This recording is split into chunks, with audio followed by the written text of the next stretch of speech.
नवंबर के आखिरी दिन एक ही दिन में दो खबरें आई हैं। दोनों बहुत महत्वपूर्ण खबरें हैं। मैं दोनों खबरों का आपस में इनकी तुलना भी करना चाहता हूं और दोनों खबरों की समीक्षा करना चाहता हूं। और जय भीम, जय भीम। मैं श्रोताओं से निवेदन करूंगा कि दोनों खबरों को बहुत ध्यान से सुनें। संयोग ये है कि दोनों खबरें एक ही दिन आई हैं। अखबार में मैंने दोनों खबरें एक साथ पढ़ी। एक पेज पर पीलीभीत की खबर थी, एक पेज पर मेरठ की खबर है। पीलीभीत में शुभम तिवारी नाम के एक नौजवान अपनी कार से जा रहे थे। उनकी कार के सामने कोई बच्चा आ गया। उसे बचाने के चक्कर में कार तालाब के अंदर गिर गई और कार में पानी भरने लगा। शुभम तिवारी डूबने लगा। कार लॉक थी और अगर कोई ना बचाता तो शुभम तिवारी की जान बचनी बहुत मुश्किल थी। वहीं उस तालाब में फैसल नाम का एक नौजवान मछली पकड़ रहा था। जो उसके पास नाव थी, नाव से वो मछली पकड़ रहा था। वो वैसे खुद नाविक है, मल्लाह है। फैसल ने शुभम तिवारी की कार को डूबते हुए देखा तो उसने अपनी नाव कार की तरफ दौड़ाई और उसने कार के अंदर से कार का शीशा तोड़ के शुभम तिवारी को निकालने का प्रयास किया। इस प्रयास में फैसल की नाव पलट गई और फैसल की खुद की जान खतरे में पड़ गई। लेकिन फैसल ने हिम्मत नहीं हारी और वो लगातार शुभम तिवारी को निकालने का प्रयास करता रहा और उसने काफ़ी हद तक बाहर खींच लिया उसे। फिर एक दिनेश कुशवाहा नाम का नौजवान और किनारे से वो देख रहा था खड़ा हुआ। बाकी लोग भी देख रहे थे, उसकी वीडियो भी बना रहे थे। वो वीडियो यूट्यूब पे और दूसरे सोशल मीडिया प्लेटफॉर्म पे उपलब्ध भी है और तमाम न्यूज़ पोर्टल में और सभी अखबारों में खबर छपी है। आपकी नज़र पड़ी हो शायद। तो दिनेश कुशवाहा ने भी उसकी मदद की और दोनों ने, फैसल ने और दिनेश कुशवाहा ने मिलकर शुभम तिवारी की जान बचा ली। शुभम तिवारी को बाहर निकाल लिया। यद्यपि वो बेहोश हो गया था और काफ़ी पानी उसके अंदर चला गया था। उसे अस्पताल ले जाया गया लेकिन उसकी जान बच गई। ये एक खबर है जिसे एक अच्छी खबर कह सकते हैं। अच्छी खबर दोनों लिहाज से। एक तो एक नौजवान की जान बची, दूसरे ये हमारे एक सांप्रदायिक सौहार्द को बढ़ाने वाली भी खबर है। आपसी मेल मोहब्बत को बढ़ाने वाली भी खबर है कि एक मुस्लिम नौजवान ने एक हिंदू नौजवान की जान बचाई और अपनी जान पर खेल कर उसकी जान बचाई। फैसल की नाव भी पलट गई और फिर भी उसने हिम्मत नहीं हारी और शुभम तिवारी को बचाने का लगातार प्रयास करता रहा और अंत में वो बचाने में कामयाब हुआ। दूसरी खबर मेरठ से आई है उसी दिन के अखबार में, और ये एक चिंताजनक खबर है, नेगेटिव खबर है, नकारात्मक खबर है। जो देश में आजकल बीमारी बढ़ रही है उस बीमारी को दिखाने वाली खबर है, उस बीमारी को प्रदर्शित करने वाली खबर है। जो बीमारी आरएसएस ने, विश्व हिंदू परिषद ने, भारतीय जनता पार्टी ने बड़े 18 घंटे मेहनत करके इस देश में बढ़ाई है। जो सांप्रदायिकता की बीमारी है, जो हिंदू मुस्लिम नफरत की बीमारी है, जो धार्मिक विद्वेष की बीमारी है, नागरिकों में आपस में घृणा पैदा करने की बीमारी है। मेरठ के थापर नगर एक पोश कॉलोनी है मेरठ की, जिसमें ज़्यादातर हिंदू और सिख समुदाय के लोग रहते हैं। थापर नगर में, और ठीक ठाक अच्छी महंगी कॉलोनी है। अनुभव कालरा नाम के एक व्यक्ति जो व्यापारी हैं, वो अपना मकान बेचना चाहते थे। किसी ज़रूरत के कारण वो दूसरी जगह शिफ्ट होना चाहते थे। वहाँ उन्होंने मकान का सौदा कर लिया था और इस उम्मीद पर कर लिया था कि उनका मकान बिक जाएगा। वो कई महीने से, 6-7 महीने से प्रयास कर रहे थे, सब लोगों से कह रहे थे। उनका मकान बिक नहीं पा रहा था।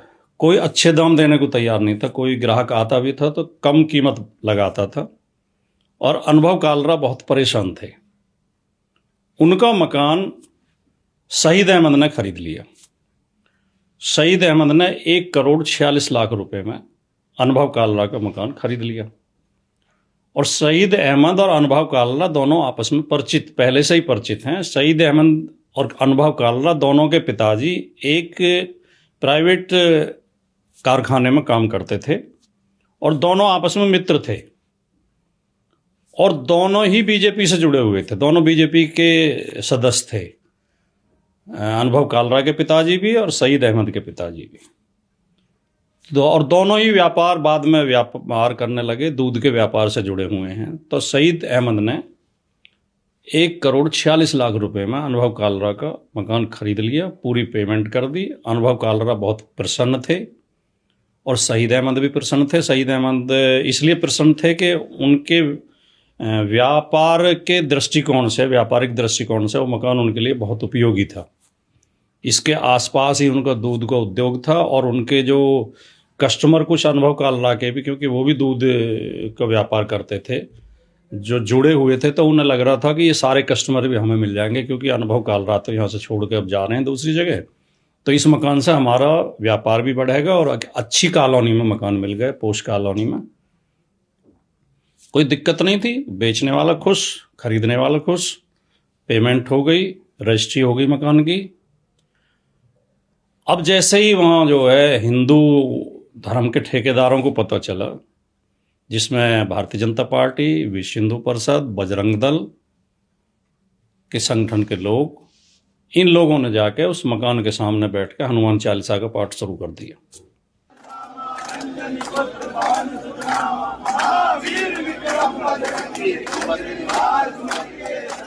और ये कहना शुरू कर दिया और प्रशासन से शिकायतें शुरू कर दी कि हमारी इस कॉलोनी में हिंदुओं के बीच में कोई मुसलमान नहीं रह सकता। और आज का जो हमारा धरना प्रदर्शन है, उसकी मेन वजह यह है कि डॉक्टर बजाज यहाँ पर जो काफी सालों से रह रहे थे, वो हम पूरी सोसाइटी को बिना अवगत कराए उन्होंने अपना घर एक गैर संप्रदाय के व्यक्ति को बेच दिया। डॉक्टर इकरा चौधरी है। और प्रशासन को, पुलिस को बीच में आना पड़ा और पुलिस ने चाबी अपने पास रख ली। अभी तक भी, जब तक मैं ये वीडियो बना रहा हूँ, आज की तारीख तक उसका फैसला हुआ नहीं है और शायद कह रहा हूँ, चाबी भी अभी पुलिस के ही पास है। ये खबर उसी दिन आई है। इन दोनों खबरों पर आपको थोड़ा विचार करना चाहिए, थोड़ा चिंतन करना चाहिए कि अगर जो भारतीय जनता पार्टी, विश्व हिंदू परिषद, बजरंग दल जैसे संगठन जैसा हिंदुस्तान बनाना चाहते हैं, जैसा भारत बनाना चाहते हैं कि हिंदू अलग रहेंगे, मुसलमान अलग रहेंगे, दोनों एक दूसरे के साथ शत्रुता का व्यवहार करेंगे। अभी थोड़े दिन पहले ही कांवड़ रूट पर जब कांवड़ लेकर कांवड़िया आ रहे थे हरिद्वार से, तो क्या क्या घटनाएं वहाँ हुई आप सबको पता है कि वहाँ कहा गया कि कोई मुसलमान की दुकान से सामान नहीं खरीदेगा, नहीं तो कांवड़ अपवित्र हो जाएगी और उस पर तख्ती लगानी पड़ेगी, तख्ती पे अपना नाम लिखना पड़ेगा बड़ा बड़ा, और कांवड़ रूट में कोई मुसलमान दिखाई नहीं देना चाहिए।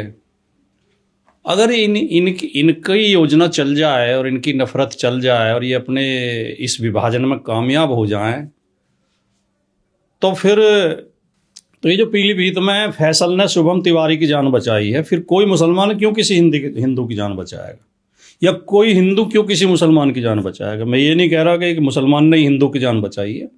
बहुत जगह हिंदू मुसलमानों की मदद करते हैं, बहुत जगह हिंदू मुस्लिम बेटियों की शादी करते हैं, अपने खर्चे से मदद करते हैं उनकी। बहुत जगह मुसलमान हिंदू बेटियों की शादी करते हैं, एक दूसरे के दुख सुख में साथ आते हैं, दुख सुख में मदद करते हैं। तो ये जो माहौल बनाना चाहते हैं, जो मेरा, अगर हिंदू कॉलोनी में एक मुस्लिम का मकान बन जाएगा तो कौन सी आफत आ जाएगी। और हमने तो बहुत जगह ऐसा देखा है। हमारे अपने कस्बे में, दादरी में, एक मुस्लिम बहुल मोहल्ला है, वहाँ बीच बीच में एक दो हिंदू रहते हैं, कभी कोई शिकायत हमने तो उनकी सुनी नहीं है। और कई जगह हिंदुओं के मोहल्ले में मुस्लिम रहते हैं।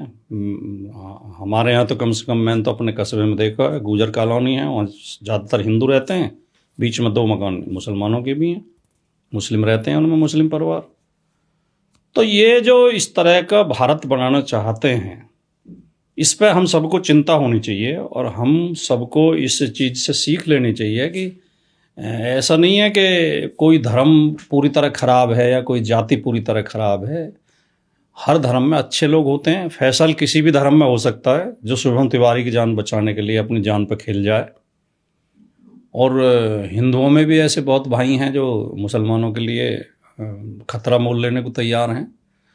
तो ये इस तरह की सोच, और मुझे ये भी पता चला कि जो मेरठ की घटना है उसमें जो इन्होंने कालरा साहब ने, जो वहाँ के लोकल विधायक हैं बीजेपी के, उनसे कह रखा था कि मेरे मकान को बिकवा दो।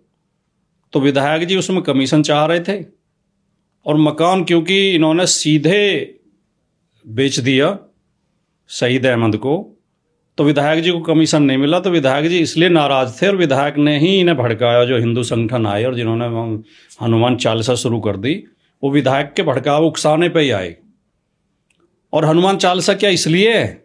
किसी समुदाय को परेशान करने के लिए, किसी समुदाय का विरोध करने के लिए, इसलिए हनुमान चालीसा। या हनुमान चालीसा अपने हनुमान भगवान हनुमान की उस पूजा पाठ के लिए है, उनकी स्तुति के लिए है। तो ये सोचना चाहिए, क्या जो हमारी आरतियों का और प्रार्थनाओं का उपयोग दूसरे धर्म को डराने के लिए कर रहे हैं, क्या उन्हें हिंदू माने हम? जब ये रामनवमी पर जुलूस निकालते हैं तो मस्जिद के सामने जाके जो गंदे गंदे नारे लगाते हैं, तेल लगा लो डाबर का, और झंडा उतार के अपना झंडा लगा देते हैं, और कई बार पथराव तक हुए हैं। तो ये क्या कोई हिंदू धर्म की कोई प्रथाएं हैं, या हिंदू धर्म के संस्कार हैं, या ऐसे लोगों को हिंदू माना जाए? या हिंदू जो हमारे अवतार हैं या ईश्वर हैं या देवता हैं, उनके ही सच्चे भक्त हैं?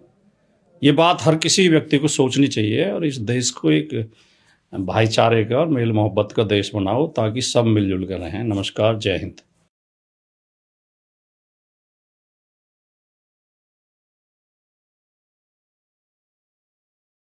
हमारे चैनल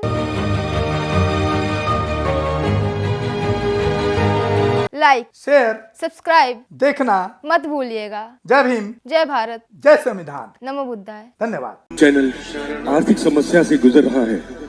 अगर आप बहुजन समाज में बाबा साहेब आम्बेडकर और तथागत बुद्ध की विचारधारा को अधिक से अधिक लोगों तक पहुंचाना चाहते हैं, तो हमें आर्थिक सहयोग प्रदान करें, ताकि हम अपने चैनल के माध्यम से देश विदेश में समता, बंधुता, एकता और संवैधानिक अधिकारों को ज्यादा से ज्यादा लोगों तक पहुंचा सकें। आप अपनी सहायता राशि नीचे लिखे खाते में जमा करा सकते हैं। खाता धारक गौतम रत्ना, खाता संख्या 316957686551, IFSC कोड SBIN 0060336, बैंक भारतीय स्टेट बैंक। आप हमारे बैंक खाते का विवरण स्क्रीन पर भी देख सकते हैं। मैं गौतम रत्ना गौतम फिल्म्स प्रोडक्शन में आपका स्वागत करता हूं। आप हमारे प्रोडक्शन हाउस के अंदर अपना कैरियर बना सकते हैं as a film director, as a producer and actor and actress and editor and cinematographer also. अगर आपको फिल्म से रिलेटेड कुछ भी प्रोजेक्ट आपको बनवाना है, तो हमारे पास में पूरा सेटअप है, जिसमें फिल्म कैमरा है, शूटिंग लाइट्स है और एडिटिंग है। सारा A to Z एक ही जगह पर आपको हमारे यहाँ पर मिल जाएगा। तो दोस्तों, आप हमें कांटेक्ट कर सकते हैं हमारे नंबर्स पर 9810085714। जय भीम, जय भीम।